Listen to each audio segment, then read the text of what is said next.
Book of गैलेसियंस।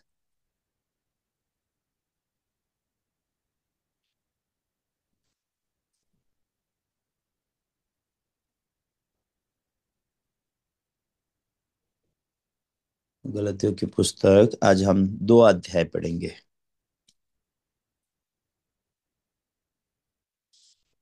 दो अध्याय एक वचन से हम पढ़ेंगे। गलतियों की पुस्तक उसका दो अध्याय एक वचन से हम पढ़ेंगे।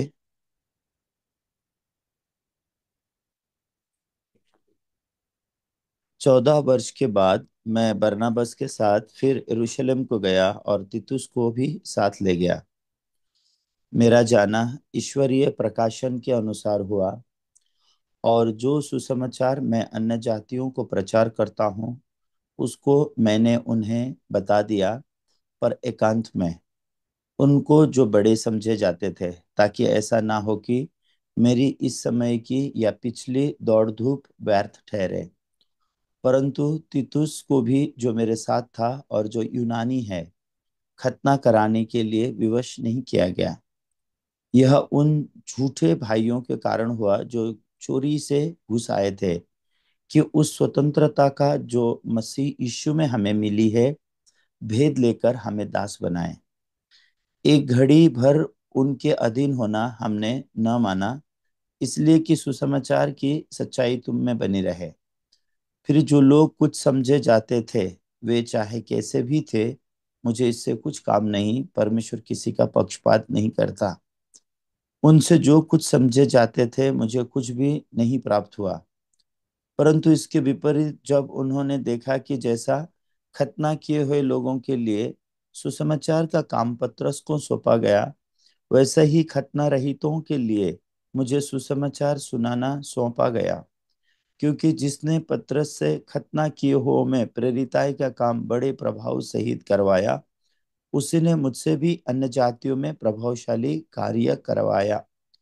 और जब उन्होंने उस अनुग्रह को जो मुझे मिला था जान लिया, तो याकूब और कैफा और यूहन्ना को, जो कलीसिया के खंभे समझे जाते थे, मुझको और बरनबास को संगति का दाहिना हाथ दे दिया, कि हम अन्य जातियों के पास जाएं और वे खतना किए हो लोगों के पास। केवल यह कि कहा कि हम कंगालों की सुधि ले, और इसी काम को करने का मैं आप भी यत्न कर रहा था।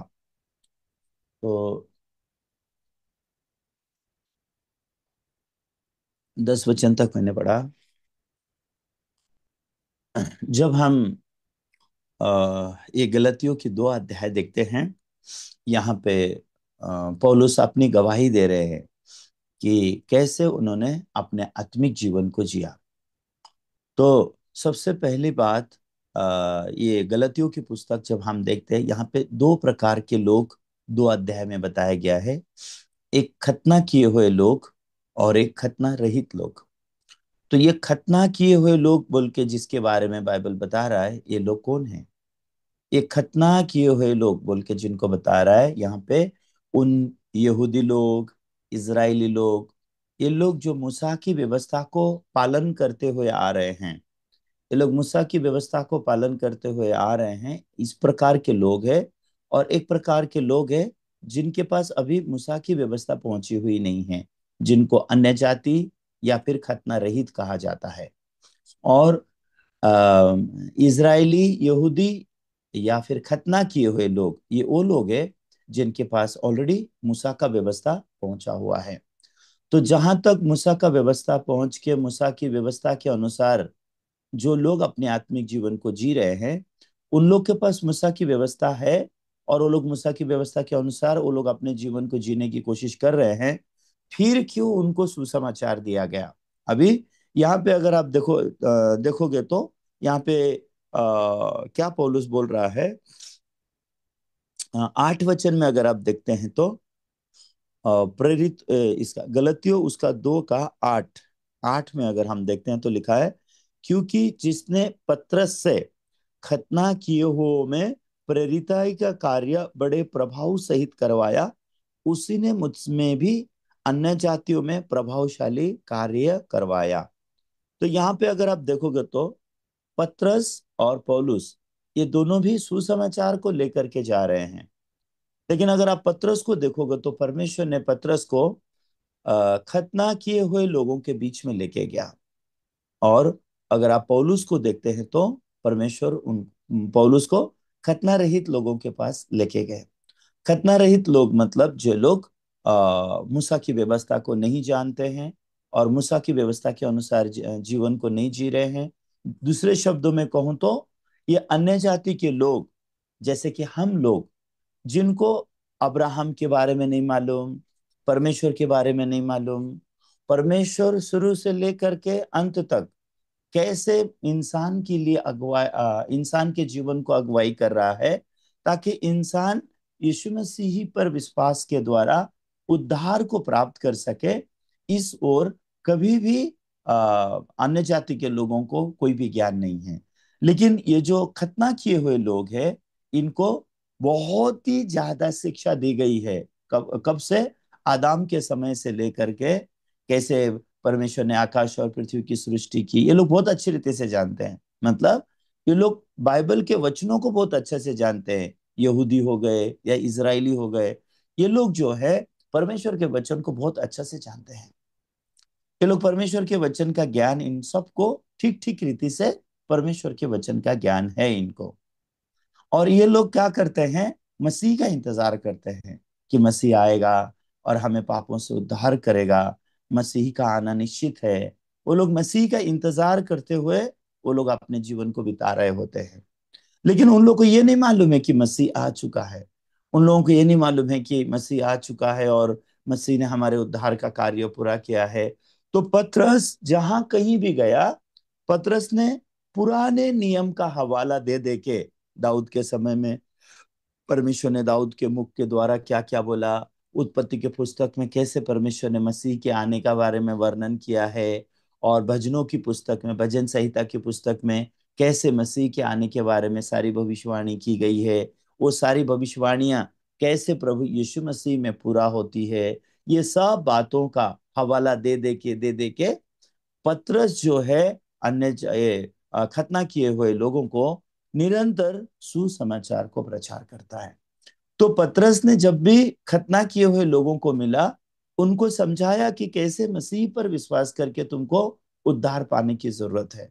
और दूसरी तरफ परमेश्वर ने पौलुस को उपयोग किया कि पौलुस ने निरंतर इन लोगों को प्रचार किया, जो लोगों को पुराने नियम के बारे में कुछ भी नहीं पता।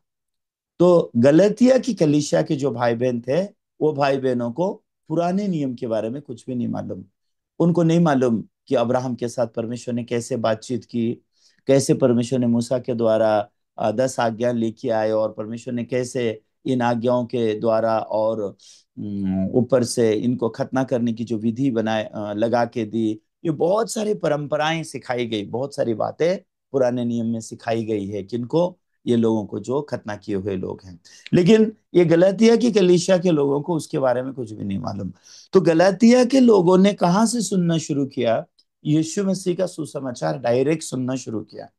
ये लोग ने डायरेक्ट सुनना शुरू किया कि कैसे आकाश और पृथ्वी के सृष्टिकर्ता परमेश्वर हैं, और परमेश्वर ने कैसे आकाश और पृथ्वी की सृष्टि की, कैसे परमेश्वर ने आदम और हवा को बनाया, परमेश्वर ने सब कुछ को कैसे बनाया, और कैसे वो आदम और हवा पाप में गिर गए, और वो पापी आदम और हवा के द्वारा हम लोग ये दुनिया में जन्मे, और कैसे परमेश्वर ने उद्धारकर्ता को हमारे लिए तैयार करके रखा, ताकि उस उद्धारकर्ता के द्वारा हमारा उद्धार हो सके और हम पाप से मुक्ति पाए और फिर से हम परमेश्वर के साथ एक हो सके। जैसे आदम के समय में आदम और हवा कैसे परमेश्वर के साथ एक थे, वैसे ही हम भी यीशु मसीह में उद्धार को प्राप्त करके हम परमेश्वर के साथ एक हो सके, और हम परमेश्वर पर विश्वास करके हम लोग नया जीवन जी सके। लेकिन अभी गलतियों की कलीसिया के समय में, गलतियों की कलीसिया के समय में पौलुस के लिए सबसे ज्यादा समस्या क्या था? ये गलतियों का 2 अध्याय का ये 4 वचन, यहाँ पे अगर आप पढ़ोगे तो यहाँ पे ऐसे लिखा है, यह उन झूठे भाइयों के कारण हुआ जो चोरी से घुस आए थे, कि उस स्वतंत्रता को जो मसीह यीशु में हमें मिली है भेद लेकर हमें दास बनाए।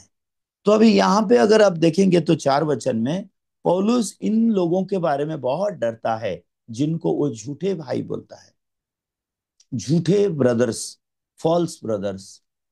तो पौलुस किन लोगों से डर रहा है? पौलुस उन लोगों से नहीं डरता जो लोग खतना का प्रचार कर रहे हैं। पौलुस उन लोगों से नहीं डरता जो मूसा का प्रचार कर रहे हैं। पौलुस उनसे डर रहा है जो झूठे भाई हैं। झूठे भाई मतलब ये ऐसे दिखाते हैं जैसे ये लोग मसीह यीशु पर विश्वास करते हैं, लेकिन असलियत में मसीह यीशु पर ये लोग विश्वास नहीं करते हैं। ऐसे भाइयों से पौलुस डरता है कि ऐसे भाई लोग हमारे बीच में आए और ये लोग हमारे बीच में आके हमारे विश्वास के बारे में जान के हमारे विश्वास के बारे में जान के हमको धोखा देंगे। ऐसे भाइयों के बारे में पौलुस बहुत डरता है। मतलब आत्मिक जीवन के लिए सबसे डरावनी बातें कौन है? ये झूठे भाई लोग। ये गलातियों की कलीसिया के ब्रदर सिस्टर्स के लिए ये झूठे भाई बहुत खतरनाक है। ये झूठे भाई लोग कौन से खतरनाक होते हैं? मतलब मसीह की स्वतंत्रता से हमें अलग कर देना चाहते हैं। किसके द्वारा? मनुष्य के नियम और कायदे, मूसा के नियम और कायदे, ये बहुत सारी चीजें लेके आते हैं जो मसीह यीशु पर विश्वास के द्वारा नहीं है। मसीह यीशु पर विश्वास करके जीने वाले जीवन के बारे में नहीं है। लेकिन लोग समझते नहीं है इन बातों को। ये बात मसीह यीशु पर विश्वास के बारे में बातचीत है, या फिर ये मसीह यीशु पर विश्वास के अलावा कुछ और बातचीत चल रही है? ये बारे में लोग बिल्कुल समझ नहीं सकते हैं। ये लोग इसके बारे में बिल्कुल समझ नहीं सकते हैं।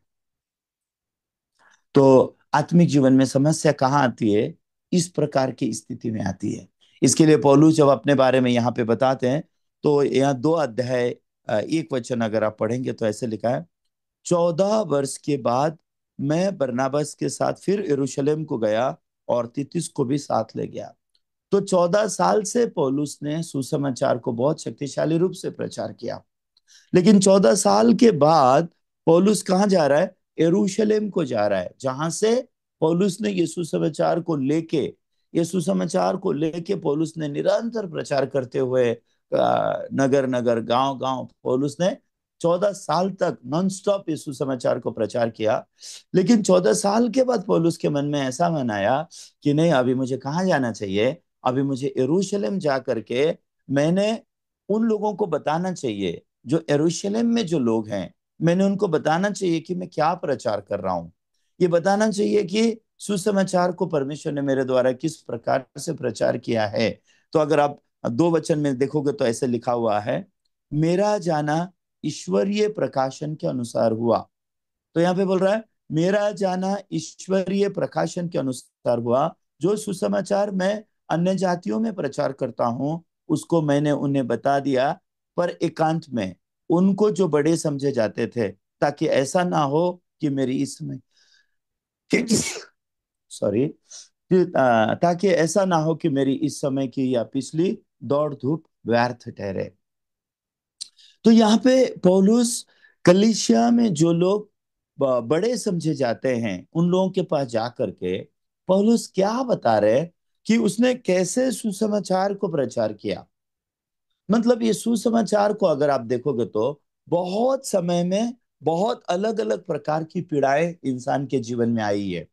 क्योंकि एक तरफ परमेश्वर का पवित्र आत्मा लोगों को सुसमाचार देना चाहता है प्रेसाइसली, लेकिन दूसरी तरफ शैतान का आत्मा लोगों को सुसमाचार से अलग कर देना चाहता है, या फिर सुसमाचार में मिलावट डालना चाहता है।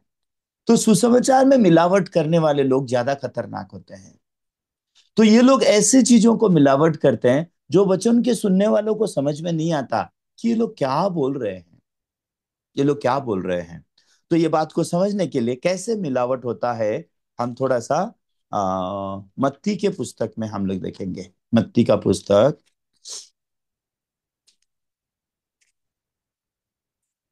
आ, मत्ती का पुस्तक, उसका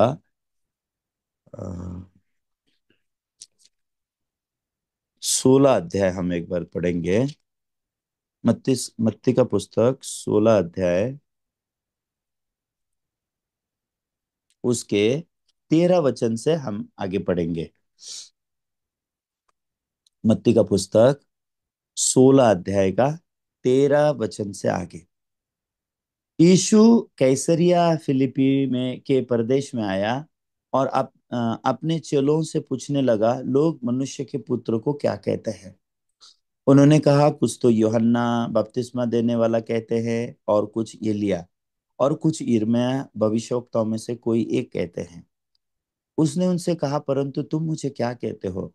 शिमोन पतरस ने उत्तर दिया, तू जीवते परमेश्वर का पुत्र मसीह है।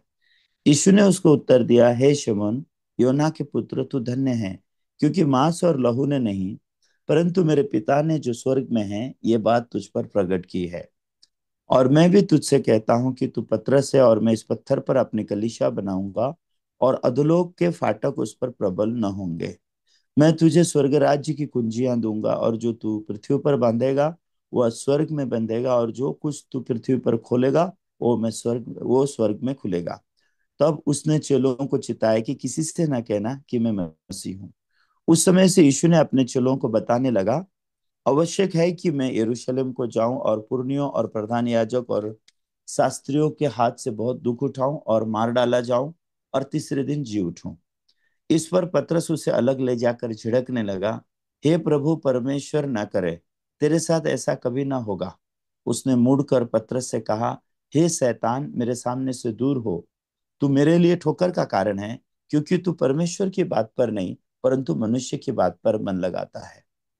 तो यहाँ पे अगर आप देखोगे तो एग्जैक्टली आप इस बात को समझ सकोगे। पौलुस जिस बात के बारे में डरता है, वो डरावनी बातों के बारे में यहाँ पे लिखा हुआ, ये कौन सी बात है और कौन सी बात है जिससे आप अपने आत्मिक जीवन में डरना चाहिए, और कौन सी बात है जिसको आपको डर लगना चाहिए आपके आत्मिक जीवन में। कल हमारे मैरिड सिस्टर्स मीटिंग था। वो मैरिड सिस्टर्स मीटिंग में एक बहन ने गवाही बांटना शुरू किया। तो गवाही बांटते बांटते वो अपने बेटे के बारे में बात करने लग गई। उनका बेटा अभी 10th क्लास में पढ़ाई करना चाहिए, लेकिन 10th क्लास में एडमिशन नहीं ले सका। उसका कारण था उनका उम्र का कुछ तो समस्या था, एज एज का समस्या था, एज का समस्या था। इसलिए इस साल अपने बच्चे को 10th क्लास में वो नहीं डाल सके, लेकिन अगले साल डाल सकते हैं। तो एक साल बच्चा ऐसे फ्री फ्री में उसको रहना पड़ेगा, क्योंकि कानून के अनुसार वो उम्र उसको पार करने की जरूरत है। तो वो उससे पहले वो 10th क्लास नहीं दे सकता। ऐसे कुछ समस्या उनके बच्चे के पढ़ाई को लेकर के हो गई। तो ये समस्या को लेकर के ये सिस्टर अचानक क्या बोलने लग गई, मैं बच्चों को लेके जाके आत्महत्या करूं क्या, ऐसा सोच मेरे पास आने लगा। हालांकि हमको ये बात बहुत ही छोटा लगेगा और हम मजाक समझेंगे, लेकिन वो सिस्टर के लिए बहुत गंभीर था। और वो सिस्टर रियल में आत्महत्या करने के लिए जाने के लिए वो तैयारी कर रही है अपने मन में कि मैं आत्महत्या करूंगी बोल करके। ऐसा क्यों होता है लोगों के मन में? क्यों लोग अचानक आत्महत्या करना चाहते हैं? अगर आप बाइबल में देखोगे तो यीशु का एक चेला है जिसका नाम यहूदा इस्करियोती है, जिसने जाके अपने आप को फांसी लगा के वो मर गया। हमको मजाक लगता है ये सब बातें, और बहुत सारे ऐसा छोटी सी बात के लिए कोई फांसी लगाएगा क्या, ऐसा करके हम लोग सोचते हैं। लेकिन अगर परमेश्वर के सुसमाचार हमारे मन में क्लियर नहीं है, और अगर हमारे मन में अगर मिलावट है, अगर हमारे मन में मिलावट की दुनिया अगर हम लोग जीते हैं, तो आत्मिक जीवन में कभी भी कहीं भी कैसे भी किसी भी प्रकार का धोखा हो सकता है। कहीं भी कभी भी किसी भी प्रकार का धोखा हमारे आत्मिक जीवन में हो सकता है। वो धोखे के बारे में बाइबल हमको समझाता है। और वो धोखा होता है कैसे कैसे? झूठ के कारण। झूठ क्या है? मनुष्य का सोच ये झूठ है, मनुष्य की बातें। तो मनुष्य में से जो भी उगम होता है, बाइबल उसको झूठ बोलता है। मनुष्य के मन से जो भी आता है उसको बाइबल निरंतर बुरा बोलता है। मनुष्य झूठा है, इसके लिए मनुष्य में से जो भी उभरता है उसको बाइबल झूठ बोलता है। लेकिन जब हम उद्धार पाते हैं, जब हम सुसमाचार का वचन पाते हैं, हम पाप से मुक्ति पाते हैं, हमको विश्वास मिलता है हम लोग धर्मी हैं, पवित्र हैं, और हमें यह समझ में आता है कि परमेश्वर हमारे पाप और अधर्मों को याद नहीं करते हैं, और हमको यह समझ में आता है कि सच में परमेश्वर ने यीशु मसीह के बलिदान से हमको पवित्र किया है, हमारे पाप क्षमा हो चुके हैं। तो अनजाने में किसकी तरह? इस पतरस की तरह। हम लोग कौन बन जाते हैं? परमेश्वर की बातों पर मन लगाने के बदले हम लोग मनुष्य की बातों पर मन लगाना शुरू करते हैं। तो जिस समय से इंसान ने परमेश्वर की बातों पर मन लगाना छोड़ा और मनुष्य की बातों पर मन लगाना शुरू किया, उस व्यक्ति को बाइबल में शैतान कहा गया है। तो अगर आप यहां मत्ती के 16 अध्याय में देखेंगे तो प्रेसाइसली आप देख सकते हैं कि पतरस बॉर्न अगेन है। प्रेसाइसली आप देख सकते हैं पतरस बॉर्न अगेन है। लेकिन इसी 16 अध्याय के आखिरी पार्ट में अगर आप देखेंगे 23 वचन में, यीशु डायरेक्ट पतरस को शैतान बोल रहे हैं। शैतान बोल रहे हैं। अगर आप देखेंगे 23 वचन में ऐसे लिखा है, उसने मुड़कर पतरस से कहा, हे शैतान, मेरे सामने से दूर हो, तू मेरे लिए ठोकर का कारण है, क्योंकि तू परमेश्वर की बात पर नहीं परंतु मनुष्य की बात पर मन लगाता है। तो यहां पे यीशु मसीह पतरस को ये नहीं बोल रहे, पतरस तू शैतान से धोखा खा रहा है, ऐसे नहीं बोल रहे। यीशु मसीह पतरस को ऐसे नहीं बोल रहे, पतरस शैतान के दिए हुए सोच पे क्यों विश्वास कर रहा है, पतरस मेरी बोली हुई वचन पे क्यों नहीं विश्वास कर रहा है। इस प्रकार का फेलोशिप यहाँ पे नहीं चल रहा है। यहाँ पे यीशु मसीह डायरेक्ट डायरेक्ट उसको बोल रहे, शैतान तू मेरे लिए ठोकर का कारण है। मतलब क्या है? पतरस, तू और शैतान एक है, दो नहीं है। तो कब पतरस शैतान बन गया? वो समय कौन सा है जब पतरस शैतान बन गया? और आप कब शैतान बनते हो? शैतान क्या करता है आप जानते हैं? शैतान इस सुसमाचार को बिगाड़ता है। शैतान सुसमाचार को बिगाड़ता है। इसलिए पौलुस गलतियों की पुस्तक के 2 अध्याय 4 वचन में लिखते समय कहता है, झूठे भाइयों के कारण। यहां पतरस के मन में झूठे भाइयों का डर बहुत ज्यादा है। पतरस को, पौलुस को शैतान का डर नहीं है। समझ में आ रहा है आपको? पौलुस को शैतान का डर नहीं है। पौलुस किससे डर रहा है? झूठे भाइयों से डर रहा है। आप जानते हैं कलीसिया में सबसे खतरनाक लोग कौन होते हैं? झूठे भाई। ये झूठा भाई कौन है? आप लोग को लगता होगा जो बॉर्न अगेन नहीं है, वो लोग के बारे में बताया जा रहा है। भाई कैसे बोलेगा पौलुस? हाँ, भाई कैसे बोल सकता? भाई हम किसको बोलते हैं? जो उद्धार पाए उनको हम भाई बोलते हैं। उद्धार पाए हुए लोगों को हम भाई बोलते हैं। हम पापियों को भाई नहीं बोलते हैं, हम धर्मियों को भाई बोलते हैं। लेकिन यह मत्ती के 16 अध्याय में जो पतरस खतरनाक है, यीशु के लिए ठोकर का कारण है। यीशु के लिए ठोकर का कारण है। वैसे ही कलीसिया में बहुत भाई बहन हैं जो कलीसिया के लिए ठोकर के कारण है, सुसमाचार के लिए ठोकर का कारण है। बहुत भाई बहन, हालांकि ये लोग उद्धार पाए हैं, हालांकि इनके अंदर ईश्वर का आत्मा है, लेकिन ये लोग सुसमाचार के लिए ठोकर का कारण बनते हैं। उसका कारण क्या है? तू मेरे लिए ठोकर का कारण है, प्रभु ने पतरस से कहा। अब अभी पतरस बॉर्न अगेन है या नहीं कैसे समझ में आता है? ये आपको 13 वचन से लेकर के 20 वचन तक पढ़ने से समझ में आता है। सही है? यहाँ पे प्रेसाइसली जो प्रभु ने पूछा, अपने चेलों से पूछा, लोग मेरे बारे में क्या बोलते हैं? लोग मेरे बारे में क्या बोलते हैं पूछते समय यहाँ पे चेले बता रहे हैं, कुछ तो प्रभु आपको यूहन्ना बपतिस्मा दाता बोल रहे हैं, कुछ तो एलिया बोल रहे हैं, कुछ तो यिर्मयाह बोल रहे हैं, और कुछ तो भविष्यवक्ताओं में से एक। ओके। अभी यहाँ पे लोगों का ओपिनियन यीशु के लिए अलग अलग क्यों है? क्योंकि लोगों के मन में प्रभु नहीं है, लोगों ने उद्धार नहीं पाया है, लोगों के मन में पवित्र आत्मा नहीं है। तो जब लोगों के मन में पवित्र आत्मा नहीं है, तो लोग सिर्फ यीशु के बारे में अंदाज लगाते हैं कि यीशु कौन होगा। तो लोग जब अंदाज लगाते हैं तो उनको लगता है कि, कुछ लोगों को लगता है कि यीशु ये भविष्यवक्ताओं में से एक है। कुछ लोग को लगता है कि यीशु ये लिया है। कुछ लोगों को लगता है कि यिर्मयाह है, यशायाह है, या फिर कोई भविष्यवक्ता में से एक होगा। क्यों लोग ऐसा सोचते हैं? क्योंकि ये लोग ने अभी उद्धार नहीं पाया है, इन लोग के अंदर अभी पवित्र आत्मा नहीं है। तो जो लोग उद्धार नहीं पाते, जो लोग पवित्र आत्मा को नहीं पाते, वो लोग एग्जैक्टली यीशु मसीह है, और ये परमेश्वर का पुत्र है, ये बात बोल नहीं सकते। यीशु मसीह हैं और परमेश्वर के पुत्र हैं। यीशु मसीह है मतलब क्या पता है? मसीह मतलब जो हमारे पापों को खत्म किया है। जो लोग बोलते हैं मैं पापी हूं, वो लोग के अंदर भी पवित्र आत्मा नहीं है।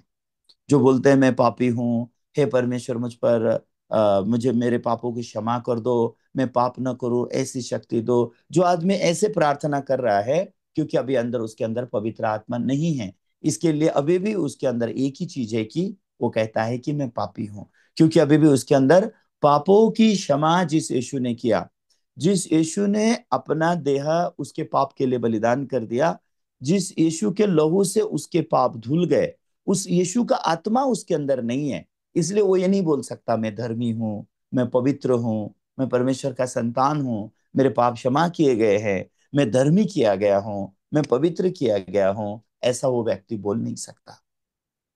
तो जो कौन सा आदमी बोल सकता है मैं धर्मी हूँ, मैं पवित्र हूँ, मेरे हर पाप यीशु ने अपने देह पर लेकर वो क्रूस पे बलिदान हो गया और उसके देह के बलिदान से मैं पवित्र किया गया हूँ।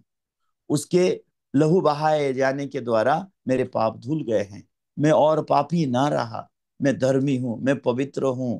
ये बात कौन बोल सकता है? जिसने सुसमाचार पर विश्वास किया और जिसके अंदर मसीह का आत्मा वास करता है, वही लोग ये बात को बोल सकते हैं। हर कोई आदमी नहीं बोल सकता। यीशु को मसीह और परमेश्वर का पुत्र, ये सुसमाचार पर विश्वास करने वाला व्यक्ति ही बोल सकता है। तो आप यहाँ पर ऐसा इसलिए देख सकते हो कि बहुत सारे लोग यहाँ यीशु को जानते हैं, बहुत सारे लोग यीशु को जानते हैं, क्योंकि उनके सामने यीशु ने बहुत सारे सुसमाचार के सामर्थ के काम बहुत सारे किए।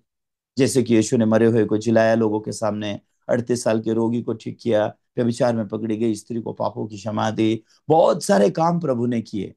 लेकिन लोग अभी भी ये नहीं जानते हैं कि यीशु प्रभु है, यीशु मसीह है। ये बारे में नहीं जानते। क्यों? क्योंकि अभी ये born again नहीं है, ये लोग उद्धार नहीं पाए हैं। इसके लिए सबका ओपिनियन यीशु के लिए अलग अलग होता है। सिर्फ उद्धार पाए हुए लोगों का ही ओपिनियन यीशु के प्रति सेम ओपिनियन होता है। बाकी सबका अलग अलग ओपिनियन होता है। तो कोई लोग बोलते हैं तो यशायाह बोलते हैं, कोई लोग बोलते हैं तो यिर्मयाह बोलते हैं, कोई लोग बोलते हैं तो एलिय्याह बोलते हैं, कोई लोग बोलते हैं तो यूहन्ना बपतिस्मा देने वाला। यीशु को ऐसे अलग अलग नाम दिए जाते हैं। क्यों? क्योंकि अभी उनके अंदर ईश्वर का आत्मा नहीं है। तो वो लोग मनुष्य के सोच में, मनुष्य के ज्ञान में जितना बात आता है, मनुष्य के ज्ञान में जितनी बातें आती है, मनुष्य के ज्ञान के अनुसार वो कितना यीशु के बारे में समझ सकते हैं, जान सकते हैं, वो लोग उतना ही बातें करेंगे। तो यीशु मसीह ने एक दिन अपने चेलों से इस बारे में पूछा। तो यहाँ आप देख सकते हैं 13 वचन के आगे, 1 बाय 1 हम लोग देखेंगे। 13 के आगे, यीशु कैसरिया फिलिप्पी के प्रदेश में आया और अपने चेलों से पूछने लगा, लोग मनुष्य के पुत्र को क्या कहते हैं? ये सवाल यीशु ने अपने चेलों से पूछा। तो चेलों ने क्या उत्तर दिया? 14 वचन में उन्होंने कहा, कुछ तो यूहन्ना बपतिस्मा देने वाला कहते हैं, कुछ एलिय्याह और कुछ यिर्मयाह या भविष्यवक्ताओं में से एक कोई एक कहते हैं। ये लोगों का ओपिनियन किसके प्रति? प्रभु यीशु मसीह के प्रति। अभी 15 वचन में प्रभु अपने चेलों से पूछ रहे हैं। उसने उनसे कहा, परंतु तुम मुझे क्या कहते हो?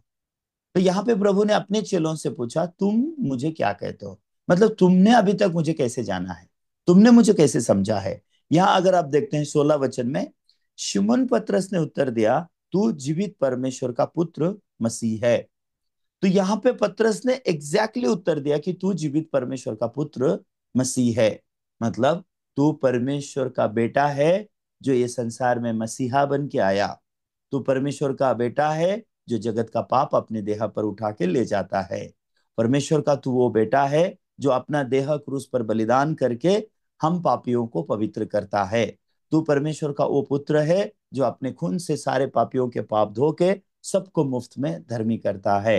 वो प्रेसाइसली यीशु मसीह के बारे में बता रहा है। ये बात कोई नहीं बता सकता जिनके अंदर पवित्र आत्मा ना हो। वो आदमी नहीं बता सकता। जिसको परमेश्वर प्रकट नहीं करेंगे, वो आदमी ये नहीं बोल सकता। मतलब जब तक किसी मनुष्य को परमेश्वर ये प्रकट नहीं करते हैं कि यीशु ने उनका सारा पाप यीशु को दे दिया और यीशु क्रूस पे मर के उसके पाप धो दिए, यीशु ने उसको धर्मी बनाया, पवित्र बनाया, ये सत्य कोई भी नहीं बोल सकता जब तक परमेश्वर उस पर यह बात प्रकट नहीं करते। तो परमेश्वर ने पतरस पर यह बात प्रकट किया। तो अभी यहां पतरस क्या बोल रहा है? बोल रहा है, तू जीवते परमेश्वर का पुत्र मसीह है। तो 17 वचन में अगर आप देखेंगे तो क्या लिखा है? यीशु ने उसको उत्तर दिया, हे शमन, योना के पुत्र, तू धन्य है, क्योंकि मांस और लहू ने नहीं, मेरे पिता ने जो स्वर्ग में है यह बात तुझ पर प्रकट की है। तो यहाँ पे एग्जैक्टली हम जान सकते हैं कि पतरस की बहुत बुद्धिमान है, पतरस बहुत ज्ञानी है। इसके लिए उसने यीशु को जाना ऐसा नहीं है। पतरस के पास बहुत ज्ञान है, पतरस बहुत बुद्धिमान है। पतरस के मांस और लहू उसने ये प्रकट नहीं किया है कि यीशु परमेश्वर के पुत्र मसीह हैं। ये बात पतरस ने अपने आप से जाना नहीं है। तो पतरस ने कैसे जाना है? पतरस ने स्वर्ग में जो पिता है यीशु के पिता ने पतरस पर यह बात प्रकट की कि यीशु परमेश्वर के पुत्र मसीह हैं। ये बात परमेश्वर ने पतरस पर प्रकट की, इसलिए पतरस जान गया। इसलिए पतरस अभी यहां बोल रहा है, सही उत्तर दे रहा है, क्योंकि अब वो सच्ची में यीशु को जानता है। तो ऐसे समय में यीशु ने पतरस की बढ़ाई नहीं की। ओ पतरस, तू बहुत विश्वासी है। ओ पतरस, तू बहुत आत्मिक है। ओ पतरस, तू बहुत महान है। तुझे मेरा ज्ञान मिल गया, तूने मेरे बारे में जाना। ऐसे बोल के प्रभु ने पतरस की बढ़ाई नहीं की, पतरस को ऊंचा नहीं उठाया। लेकिन प्रभु ने पिता को प्रकट किया। पतरस के मन में ये चीज दिखाया, पतरस, तुझे तेरे मांस और लहू से ये पता नहीं चला। मतलब पतरस, तुझे अपने आप से ये पता चला है ऐसा नहीं है। पतरस, तू अपने आप से ये जानता है ऐसा नहीं है। स्वर्गीय पिता ने तुझ पर प्रकट की। तो यीशु पतरस के मन में क्या स्थापित करना चाहते हैं? स्वर्गीय पिता ने जो तुझे प्रकट किया वो बात को तूने बोला है। तो तूने कौन सा आत्मिक जीवन जीना है? जो परमेश्वर तुझे प्रकट करते हैं वो आत्मिक जीवन तूने जीना है। लेकिन थोड़े कदम आगे, थोड़े थोड़े वचन आगे जब हम देखते हैं 21 वचन के आगे, तो यहाँ पे क्या लिखा है? 21 वचन के आगे, उस समय से यीशु अपने चेलों को बताने लगा, अवश्य है कि मैं यरूशलेम को जाऊं और पुरनियों और प्रधान याजक और शास्त्रियों के हाथ से बहुत दुख उठाऊं और मार डाला जाऊं और तीसरे दिन जी उठूं। तो अभी यहाँ यीशु अपने बारे में जो होने वाला है ये बता रहे हैं। तो यीशु के साथ क्या होने वाला है थोड़े समय के बाद? यीशु अपने चेलों को बता रहे हैं कि आवश्यक है कि मैं यरूशलेम को जाऊंगा, पुरनियों, प्रधान याजक और शास्त्री और फरीसियों, इनके हाथों से बहुत दुख उठाऊंगा और मारा डाला जाऊंगा और तीसरे दिन जी उठूंगा। ये वो चीज है जो अभी यीशु मसीह के साथ होने वाला है। ये बात किसने प्रकट किया यीशु पे? ये बात पिता ने यीशु पर प्रकट किया। पिता ने यीशु को यह बात बताया कि अभी यीशु, तुम पकड़े जाओगे और तुम्हें मारा जाएगा, तुम गाड़े जाओगे और तीसरे दिन तुम जिंदा होगे। तो अभी पिता ने जो बात यीशु को प्रकट किया, यीशु ने वो बात किसको बताया? अपने चेलों को बताया। लेकिन अभी यहाँ पे क्या हो रहा है 22 वचन में? इस पर पतरस उसे अलग ले जाकर झिड़कने लगा, हे प्रभु, परमेश्वर ना करे तेरे साथ ऐसा कभी ना हो। तो अभी पतरस क्या कर रहा है? पतरस यीशु को अलग ले जा करके यीशु के साथ बातचीत कर रहा है। बोल रहा है, प्रभु परमेश्वर ना करे, आपके साथ ऐसा नहीं होना चाहिए, ऐसा बोल रहा है। लेकिन ये बात सुन के अगर आप देखेंगे 23 में यीशु क्या उत्तर दे रहे हैं? उसने मुड़कर पतरस से कहा, हे शैतान, मेरे सामने से दूर हो, तू मेरे लिए ठोकर का कारण है, क्योंकि तू परमेश्वर की बात पर नहीं, तू मनुष्य की बात पर मन लगाता है। तो यहाँ पे एग्जैक्टली प्रभु यीशु मसीह क्या बोल रहे हैं? हे शैतान, हे शैतान। यहाँ पे ये नहीं बोल रहे हे पतरस, ऐसा नहीं बोल रहे। पतरस को डायरेक्ट प्रभु क्या बोल रहे हैं? उठ उठ। उसने मुड़कर पतरस से कहा, हे शैतान, मेरे सामने से दूर हो, तू मेरे लिए ठोकर का कारण है, क्योंकि तू परमेश्वर की बात पर नहीं परंतु मनुष्य की बातों पर मन लगाता है। प्यारे भाई बहन, किसको प्रभु शैतान बोल रहा है? उस पतरस को, जो पतरस यीशु की बोली हुई बात पे मन नहीं लगा रहा है और उसके शरीर से आने वाले बात पे मन लगा रहा है। पतरस के अंदर से क्या सोच आ रही है? प्रभु, परमेश्वर करे ऐसा नहीं होना चाहिए। यीशु, तुम प्यारे प्यारे यीशु हो, हमारे साथ रहते हो, हमारे हमारे को खाना देते हो, हमारे लिए अच्छा करते हो, तुम क्यों क्रूस पे मरना, तुम क्रूस पे नहीं मरना, परमेश्वर करे ऐसा ना हो। दिखने के लिए ऐसा लगता है कि पतरस बहुत यीशु को प्यार कर रहा है, बहुत यीशु के लिए बहुत कुछ ऐसे जान देने आ रहा है, जान देना चाहता है पतरस, ऐसा लग रहा है। लेकिन उसका ऐसा ऐसा रूप देख के यीशु मसीह को बहुत गुस्सा आता है। तू शैतान है, शैतान। क्यों? क्योंकि तू परमेश्वर की बात पे मन नहीं लगाता, तू मनुष्य की बात पे मन लगाता है। तो हमारे जो उद्धार पाए हुए भाई बहन हैं, आप सुसमाचार पर विश्वास करके आप लोग उद्धार पाए हो। आप लोग सुसमाचार पर विश्वास करके उद्धार पाए हो। परमेश्वर ने आपको प्रकट किया है, परमेश्वर ने आप पर प्रकट किया है कि आप लोग पवित्र हो, आप लोग धर्मी हो, और परमेश्वर ने आपको मसीह में स्वतंत्र किया है। लेकिन दुख की बात क्या है पता है? आप कभी भी शैतान बन सकते हो, पतरस की तरह। सिर्फ आप नहीं, मैं भी कभी भी शैतान बन सकता हूं। भले मैं उद्धार पाया हुआ पास्टर हूं, भले मैं 20 साल से मिनिस्ट्री कर रहा हूं, भले मैं 50 साल से मिनिस्ट्री कर रहा हूं, फिर भी कभी भी मैं शैतान बन सकता हूं। आप कभी भी शैतान बन सकते हो। कब बनते हो? जब आप यीशु की बात पे मन नहीं लगाते हो और आप मनुष्य की बातों पर मन लगाते हो। तो इसलिए आप ये मत बोलना कि मेरा आत्मिक जीवन ठीक है, मैं अच्छा से जी रहा हूं, सब कुछ ठीक है, ऐसे घमंडी कभी मत बनना। तो पौलुस यहाँ पे जिस बात की सबसे ज्यादा उसको चिंता है, गलतियों 2 अध्याय का 4 वचन।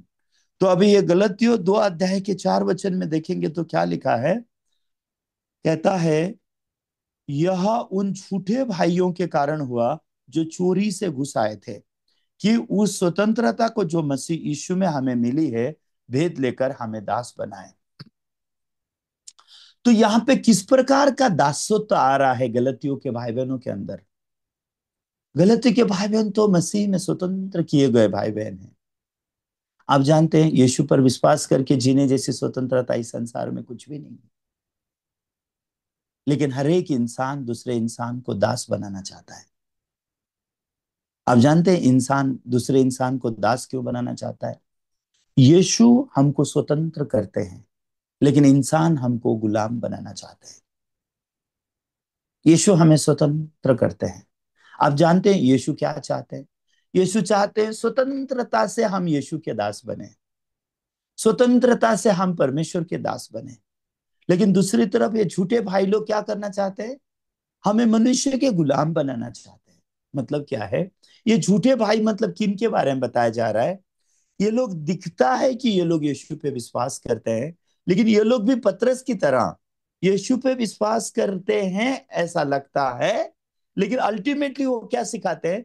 मनुष्य का सोच ही सिखा देते हैं अंत में जाकर के। आप जानते हैं, पहले जब हम लोग मीटिंग में जाते थे, मीटिंग में जाकर के हम वचन सुनते थे, जो प्रचारक आता था, इतने अच्छा प्रचार करता था, इतना अच्छा प्रचार करता था, इतना अच्छा से प्रचार करता था। परमेश्वर आपसे प्यार करता है, परमेश्वर ने आपके लिए अपना बेटा कुर्बान किया, परमेश्वर के बेटे ने आपके पाप के लिए क्रूस पे अपना जान दे दिया, परमेश्वर ने आपको यीशु पे विश्वास करके अनंत जीवन दिया है। बहुत अच्छा अच्छा वचन प्रचार करता था। और अंत में वो प्रचारक क्या बोलता था पता है? आइए हम अपने पापों की क्षमा मांगेंगे, आइए हम अपने आंखों को बंद करेंगे और कहेंगे, हे प्रभु, मुझ पापी पर दया कर दो, हे परमेश्वर, मेरे पाप क्षमा कर दो, मेरे पाप धो दो, मुझे धर्मी और पवित्र बना दो, क्योंकि परमेश्वर आपने कहा है तुम पवित्र बनो क्योंकि मैं पवित्र हूँ। हे प्रभु हमें पवित्र बना दो, हे प्रभु हमें धो दो, हे प्रभु हमें क्षमा कर दो। ऐसा लगता है कि ये प्रचारक यीशु का ही प्रचार कर रहा है। लेकिन यीशु का प्रचार करते करते करते करते अचानक ये क्या करने लग गया? मनुष्य का सोच हमारे मन में डालता है। और मनुष्य का सोच क्या है आप जानते हैं? हमारे पाप क्षमा होना है। ये मनुष्य का सोच है। और परमेश्वर का वचन क्या है? हमारे पाप क्षमा हो चुके हैं। मनुष्य का सोच क्या है? परमेश्वर हमारा पाप याद करता है, इसलिए क्षमा मांगना चाहिए। ये मनुष्य का सोच है। लेकिन परमेश्वर का वचन क्या है आप जानते हैं? मैं तुम्हारा पाप और अधर्म को फिर कभी स्मरण नहीं करूंगा। जहां पाप क्षमा हो गया है, वहां पाप का बलिदान बाकी नहीं है। ये परमेश्वर का वचन है। तो लेकिन क्या करें? अगर किसी को गुलामी में रखना है, तो अगर किसी के ऊपर मैंने अपना दबदबा बनाए रखना है, आप जानते हैं मैं आपके ऊपर दबदबा बना के नहीं रख सकता, क्योंकि मैं आपको दोषी नहीं ठहरा सकता। मैं आपको दोषी नहीं ठहरा सकता। मैं आपको मूसा का व्यवस्था को दिखा के डर नहीं दिखा सकता। मैं आपको आपको यह मूसा की व्यवस्था है, ये व्यवस्था को तुम लोग पालन करो, पालन नहीं करोगे तो तुम लोग को श्राप मिलेगा, मैं ऐसा नहीं बोल सकता। लेकिन ये झूठे भाई लोग मतलब कौन है आप जानते हैं? ये झूठे भाई लोग एक तरफ दिखाते हैं, बोलते हैं हम मसीह यीशु पर विश्वास करते हैं, एक तरफ कहते हैं हम स्वतंत्र हैं, एक तरफ कहते हैं कि परमेश्वर हमारा पाप याद नहीं करेगा, एक तरफ कहते हैं कि परमेश्वर ने यीशु के लहू से हमारे पाप धो दिए, ऐसा कहते हैं। और दूसरी तरफ क्या कहते हैं बताए? तुमने मूसा की व्यवस्था भी पालन करनी चाहिए। तुमने जैसे दूसरे दूसरे लोगों का खतना हुआ है, तुम्हारा भी खतना होना चाहिए। तो उन दिनों में सबसे ज्यादा पीड़ा गलतियों की कलीसिया के लिए ये था। गलती के चर्च के लोगों के लिए सबसे ज्यादा दर्दनाक ये बात था। तो आज आप लोगों के लिए क्या दर्दनाक है?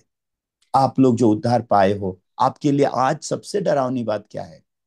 आपके लिए गलतियों की कलीसिया जैसे डरावनी बात तो नहीं है, क्योंकि आज आप लोग जानते हैं कि अब हम मसीह के अनुग्रह से धर्मी ठहराए गए हैं। अब हम पापी नहीं हैं, हम धर्मी हैं, और परमेश्वर हमारे पाप याद नहीं करते। ये सच्चाई आप जानते हो। और आप ये भी जानते हो कि अब हम मूसा की व्यवस्था के अधीन नहीं हैं। आप लोग ये बात अच्छी रीति से जानते हो। तो आपके लिए सबसे खतरनाक बात क्या है फिर आज? आपके लिए जो मत्ती के 16 अध्याय में पतरस के लिए खतरनाक बात थी, वही बात आज आपके लिए भी खतरनाक है। वो खतरनाक बात क्या है? मत्ती का 16 अध्याय का 23 वचन। आज आप लोग का आत्मिक जीवन सबसे खतरा आपके आत्मिक जीवन में, और आप कलीसिया के लिए बहुत खतरनाक बन जाते हो। आप कलीसिया के लिए कब खतरनाक बन जाते हो पता है? वो खतरनाक बनने का समय कौन सा है? ये है 23 वचन। 23 वचन अगर आप पढ़ोगे तो लिखा हुआ है, उसने मुड़कर पतरस से कहा। अभी इस वचन को आप कैसे पढ़ेंगे? उसने मुड़कर अंथोनी से कहा, उसने मुड़कर फ्रांसिस से कहा, उसने मुड़कर एलियाजर से कहा, उसने मुड़कर मोनू से कहा, उसने मुड़कर पास्टर उदयराज से कहा। क्या कहा? उसने मुड़कर पास्टर उदयराज से कहा, हे शैतान मेरे पास से दूर हो जा, तू मेरे लिए ठोकर का कारण है, क्योंकि तू परमेश्वर की बातों पर नहीं परंतु मनुष्य की बात पर मन लगाता है। हम जब मनुष्य की बात पे मन लगाते हैं, हम अपने लिए ठोकर का कारण नहीं बनते। समझ में आ रहा है आपको? यहाँ पे यीशु ने पतरस से नहीं कहा पतरस तू अपने लिए ठोकर का कारण है, ऐसा नहीं बोल रहे प्रभु। प्रभु पतरस को किसके लिए ठोकर का कारण मान रहे? बोल रहे पतरस तू मेरे लिए ठोकर का कारण है, ऐसा बोल रहे। कितना खतरनाक बात है ना? आप अपने लिए ठोकर का कारण नहीं होते हो जब आप मनुष्य की बातों पर मन लगाते हो। आप किसके लिए ठोकर का कारण बनते हो पता है? चर्च के लिए ठोकर का कारण बनते हो। आप सुसमाचार के लिए ठोकर का कारण बनते हो। क्यों? क्योंकि आप मसीही की बात पर मन नहीं लगाते हो, आप मनुष्य की बात पर मन लगाते हो। तो प्रभु ने किसको शैतान बोला है? मनुष्य की बात पर मन लगाने वाले को यीशु ने शैतान बोला है। मेरे पास से भाग बोल के प्रभु ने बोला है। तो यीशु आपको बहुत अपमान करेंगे कब? जब आप मनुष्य की बात पर मन लगा के जीते हो। यीशु आपको भगा देंगे कब? जब आप मनुष्य की बात पर मन लगा के जीते हो। क्यों? क्योंकि आप मनुष्य की बात पे मन लगाने से आप यीशु के लिए ठोकर का कारण बनते हो, आप सुसमाचार के लिए ठोकर का कारण बनते हो, और आप चर्च के लिए ठोकर का कारण बनते हो। तो आज सबसे ज्यादा डरावने उद्धार पाए हुए भाई बहन हैं। उद्धार पाए हुए भाई बहन इतने डरावने क्यों हैं? क्योंकि वो लोग यीशु ने क्या कहा उस बात पर मन नहीं लगाते। किस बात पे मन लगाते हैं? मनुष्य की बात पर मन लगाते हैं। मनुष्य की बात मतलब क्या है? उनको क्या महसूस होता है, उनको क्या लगता है, उनको क्या नहीं लगता है, वो कैसे जीने के, वो लोग कैसे सोच रहे हैं। हाँ, मुंह भाभी सिलू, मुंह भाभी सिलू जो बोलते हैं ना आप। हाँ, मुंह भविष्य लो। तो इसलिए मैं हमेशा हमारे भाई बहनों को बोलता हूं, हमारी कलीसिया में सबसे खतरनाक बात क्या है? मुझे लगा, मैंने सोचा, मुझे लगा ये ऐसा है, मैंने सोचा ये ऐसा है। क्यों आपको लगा? क्यों आपने सोचा? अभी पतरस को लगा, क्या लगा पतरस को? मुझे लगा ऐसा बोलना चाहिए। क्या बोलना चाहिए? प्रभु, तेरे साथ ऐसा नहीं होना चाहिए। प्रभु, तू क्रूस पे नहीं मरना चाहिए। मुझे लगा। तुझे लगा? ये किसने तुझे ये लगने दिया? परमेश्वर ने यीशु से कहा कि यीशु तुम क्रूस पे मरोगे। परमेश्वर ने यीशु से कहा कि तुम गाड़े जाओगे। परमेश्वर ने यीशु से कहा तुम तीसरे दिन जी उठोगे। मानव जात के उद्धार के लिए यीशु का मरना जरूरी है। मानव जात के उद्धार के लिए यीशु का गाड़ा जाना और तीसरे दिन जी उठना जरूरी है। लेकिन पतरस बोल रहा है नहीं। तो वो समय में प्रभु ने पतरस से कहा, शैतान तू मेरे पास से दूर चला जा। शैतान तू मेरे पास से दूर चला जा, क्योंकि तू मेरे लिए ठोकर का कारण है। क्योंकि तू परमेश्वर की बात पे मन नहीं लगाता। तू किसकी बातों पे मन लगाता है? तू मनुष्य की बातों पर मन लगाता है। अगर, मेरे प्यारे भाई बहन, अगर आपके जिंदगी में एक पॉइंट आ जाए, हाँ, मनुष्य की बात पे मन लगाना ही शैतान बन जाना है प्रभु की आंखों में। ये बात अगर आपको समझ में आएगा तो आपके आत्मिक जीवन में आप जिंदगी भर आप मनुष्य की बातों पर मन नहीं लगाओगे। मुंह भविष्य लो, आप ऐसा बोलोगे नहीं। मैंने ऐसे सोचा, मुझे ऐसे लगा, ये सब शैतान की बातें हैं। प्रभु यीशु मसीह क्या बोलते हैं इसके बारे में? प्रभु यीशु मसीह क्या बोलते हैं इसके बारे में? प्रभु यीशु मसीह क्या बोलते हैं इसके बारे में? प्रभु यीशु मसीह क्या बोलते हैं? आपको कंटिन्यू ये जानना है कि प्रभु यीशु क्या बोलते हैं और उसको विश्वास करना है। अगर प्रभु कह रहे हैं मैं मारा जाऊंगा, मानिए हाँ प्रभु मारे जाएंगे। प्रभु कहते हैं मैं गाड़ा जाऊंगा, मानिए हाँ प्रभु गाड़े जाएंगे। प्रभु कहते हैं तीसरे दिन में जी उठूंगा, हाँ और आमीन कहिए। प्रभु, आपके तीसरे दिन जी उठने के बाद मैं आपसे मिलूंगा और मैं आपसे बातचीत करूंगा।